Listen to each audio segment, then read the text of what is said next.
Greetings and salutations, this is Imperator Vespasian, bringing you a update on our Steel Legion, and this is a individual unit video taking a look at the Regimental Advisors. Regimental Advisors are usable by any Imperial Guard army and presumably also my Adeptus Abatis troops as well, which would be quite cool if we could use them for those. And the idea of them is to give your army a tiny little bit of an edge, given that you play an Imperial Guard who are generally going to be on the back foot facing practically anything.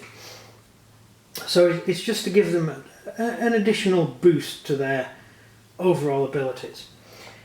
They're available on the GW site. They work out about £12 for the 3 figures. Now, it seems expensive. But given that GW will only generally sell one of these packs to each individual gamer if they're doing Imperial Guard and if they want to get the unit, then it's probably a decent price for them, to be honest. So we have first the Master of Ordnance, that's this chap here. He's got a very snazzy little uniform and he has a Vox caster on his back. It's a little bit of an upgraded Vox caster, just to look even cooler, and he is communicating with sort of military forces off table. And so off board you have a whole war going on, you're just fighting a tiny little bit of it, but he can get in touch with the basilisk artillery and stuff that's fighting somewhere else and call them in to help, which is a very useful skill to have. Now, the rules for this guy is he can bring in a artillery barrage that is technically 100 inches range because it's off table, so it's going to be 100 inches range. Heavy D6, strength 8. That's a heavy hitting salvo of heavy ordnance basically, so he's bringing in an artillery strike. Downside to this is you only get to use it once. You can mitigate that by buying 2 of these packs and thereby having 2 of these guys in the battlefield at the same time, meaning you can bring in 2 separate artillery strikes, but you only get 1 per figure, which is kind of a downer, but given that the sidekick is going to be getting this unit as well for his Cadian army, we might be able to sort of put the 2 together and give ourselves some extra firepower. So, not a bad skill, really. He also has Master of Ballistics, and this is reroll hit rolls of 1 on heavy weapons within 3 inches of the officer. So, if you have a unit of artillery or a unit of tanks, whatever, put this guy in one of the tanks, or put this guy within 3 inches of 2 of the tanks if you can get him there. And, or actually if you could arrange them so you could get all 3, then any tank or any heavy weapon that fires a 3, so the hit rolls a 1, gets to re-roll. So technically you could re-roll 3 rolls of 1. So it's unlikely you're going to get that, but it's a handy little skill to have, so you get to re-roll a hit roll. And that is a permanent skill, so simply having this guy to re-roll the rolls of 1 is pretty good. So if you put him on, say, a large tank, something with multiple guns, possibly a Baneblade, then you could, any rolls of 1 that Baneblade makes, and anything within 3 inches the Baneblade makes, you could get yourself additional hits. And so it's actually a really, really good skill. I'd say it was a more useful skill than the artillery barrage. The artillery barrage is a one-off ability. So it is a useful skill to have. Then we get on to this guy who is a fleet officer. He's painted up in the colours of the Eisenstein, so it's 100 years out of date. Sorry, 10,000 years out of date, but I like the Eisenstein, so you know. So he's in the colours of the Eisenstein. Of course, he's not Barak Karaya because he doesn't have the Q at the back of his head. He's got a queue of cables sticking out the back of his head, and also Barak Karaya has 1 false arm because he fired a plasma pistol and the plasma pistol exploded because they do that, especially when we play. You constantly roll ones with plasma weapons and it blows your hand off, so that's good. In game terms, a plasma weapon that goes critical will kill the figure. In reality, it's not really killing the figure, or it might kill the figure. It's actually wounding him to the point where he can't play anymore, so he's removed from battle. He's not necessarily a casualty. Hence the long-term campaign rules from back in 6th edition days. So Officer of the Fleet has a special ability which is Fleet Interdiction. I mentioned this in the overall video I did, so I'll not dwell too long on it. Simply that he has a ship in orbit, or you can contact the fleet in orbit, and when the enemy are trying to bring in reserves, then you can interdict that by minusing 1 from the enemy reserve roll. So when they try to bring reserves in, they get a -1. So just having this guy on the table could limit the amount of troops the enemy can bring on. So it's useful. It's very useful. Also, you get a +1 to bring in your own troops in. So you're more likely to get your reserves coming through. That's brilliant. He also has a air raid. Once per game, or once per battle, so just like the ordnance officer, this guy only gets 1 use. He gets to roll to see if he can bring on additional troops. You roll a 4 or 5, and the unit gets, any unit you target, any unit you can physically see, gets D3 mortal wounds.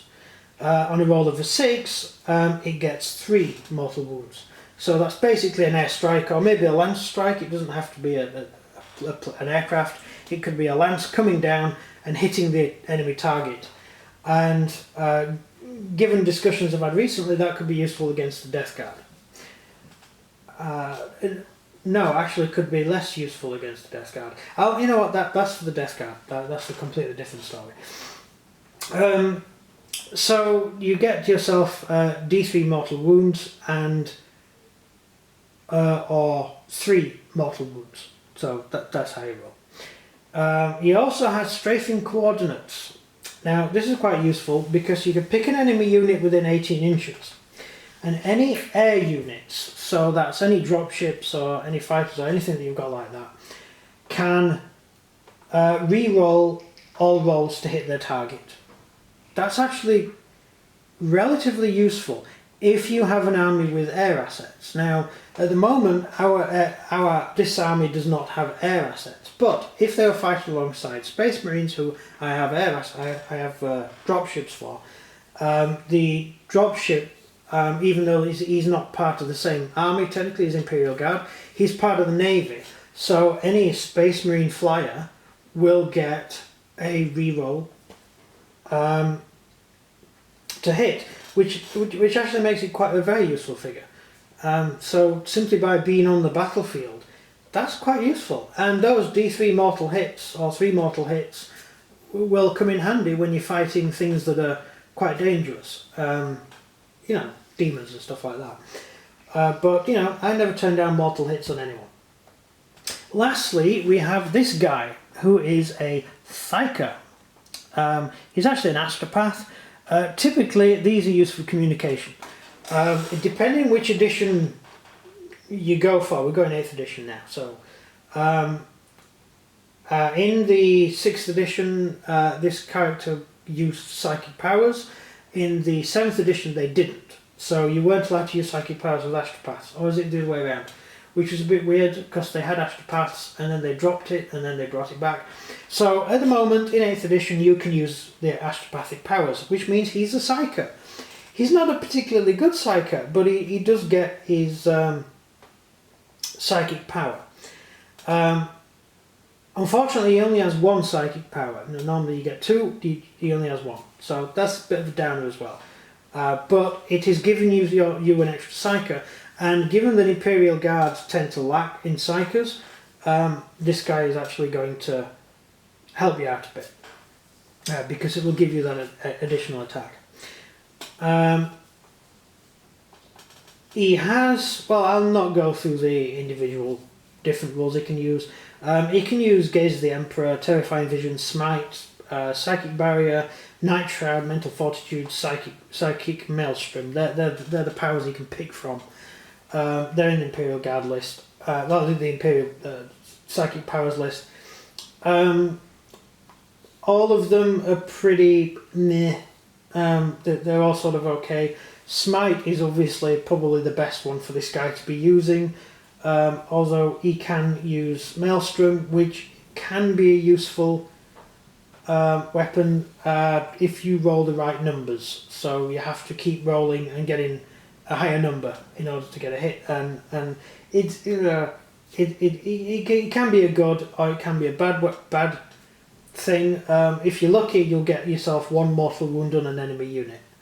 If you're really lucky, you could technically kill an entire unit. But it is a difficulty of 7, so it's a 50-50 chance he's actually going to fire. Then you've got to roll a 2, and then a 3, and then a 4, and then a 5. So you might be best just sticking to Smite, because it's straightforward and easy to use. So that's your astropath. Typically what astropaths do, they're actually a communication link. So they're able to telepathically communicate with other telepaths, and even all the way back to Terra if you can get a booster. So it's a useful character to have. Overall, these will put you back 5 points, 5 power points on the new system, which works out at what? Has about 120 points, something like that. I haven't got points listed on these cards. I have a sheet with all the proper points on, because when you're building an army, it's handy to have one sheet to reference from. Whereas these cards, I just list the easy power points on them, because it's just way easier to do it that way. So that's it. That's basically this unit. I think they're really good. I enjoyed painting them up because I got to do something a little bit different from painting everybody in trench coats. And the Imperial Navy guy did help me out quite a bit working out uniforms for the naval attachments I'm going to be doing. He's not going to be part of that unit, but I'm working on the naval wing for my forces. But that's a later project to do, so it's not something I'm worrying about now. And that's about it. That's all I've got to say for the video. So leave any comments in the comment section as per usual. Hopefully I will be able to read them and get back to you as soon as possible. Click like if you thought the video was vaguely good, and share if you thought it was useful and you want other people to see. So thank you very much for watching. This has been Imperator Vespasian. Goodbye.